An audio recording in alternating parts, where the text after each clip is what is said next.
बिहार में विधानसभा चुनाव से पहले मुख्यमंत्री नीतीश कुमार की सरकार ने जनता को राहत देने और युवाओं को साधने के लिए कई बड़े फैसले लिए हैं। मंगलवार 3 जून 2025 को हुई कैबिनेट बैठक में कुल 47 एजेंडों को मंजूरी दी गई है, जिनमें रोजगार, बुनियादी सुविधाएं, शहरी विकास, परिवहन जैसे अहम क्षेत्रों को प्राथमिकता दी गई है।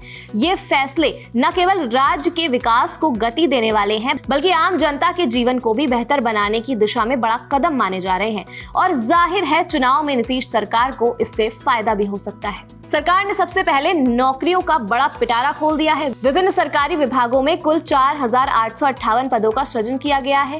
इसमें शिक्षा विभाग में सबसे अधिक यानी 1503 पद बनाए गए हैं, जिसमें सहायक शिक्षा विकास पदाधिकारी में 935 और शिक्षा विकास पदाधिकारी में 568 पद शामिल हैं। समाज कल्याण विभाग में 390 विभिन्न पदों की मंजूरी दी गई है, जबकि लोक स्वास्थ्य अभियंत्रण विभाग में 22 पद स्वीकृत हुए हैं। इसके अलावा संविदा आधारित नौकरियों के तहत बिहार जीविका निधि सरकारी संघ लिमिटेड में 653 पद और बिहार राज्य शैक्षणिक आधारभूत संरक्षण लिमिटेड में 818 पदों की मंजूरी मिली है।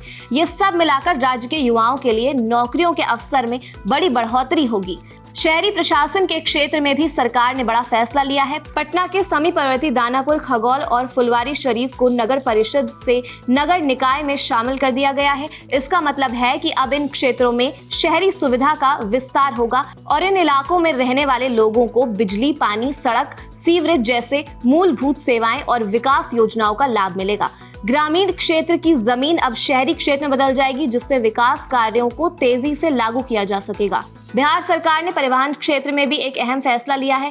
विमान ईंधन यानी एविएशन टरबाइन फ्यूल ATF पर वैट की दर 29% से घटाकर केवल 4% कर दी गई है। ये फैसला अब केवल गया हवाई अड्डे तक सीमित नहीं रहेगा, बल्कि राज्य के सभी हवाई अड्डों पर लागू होगा। इससे हवाई जहाज की टिकट सस्ते हो जाएंगे, अधिक फ्लाइट आकर्षित होंगी और राज्य में पर्यटन भी बढ़ेगा। सरकार को उम्मीद है कि इससे राजस्व भी बढ़ेगा और नए रोजगार के अवसर भी बनेंगे।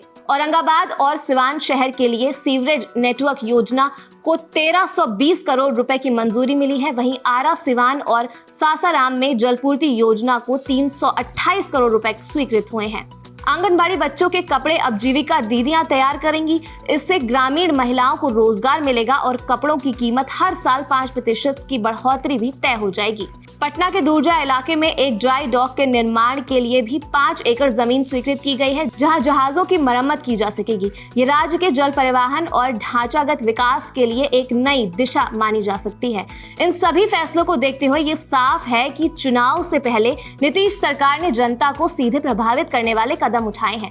रोजगार, सुविधा, विकास और समृद्धि को केंद्र में रखकर बनाए गए ये निर्णय आने वाले समय में बिहार की तस्वीर बदल सकते हैं। अब देखना होगा कि इन योजनाओं का असर जमीन पर कितना दिखता है और जनता इन फैसलों को किस तरह से स्वीकार करती है। खैर, इस खबर पर आपकी क्या राय, हमें कमेंट सेक्शन में जरूर बताएं और देखते रहें हमारा चैनल ABP लाइव।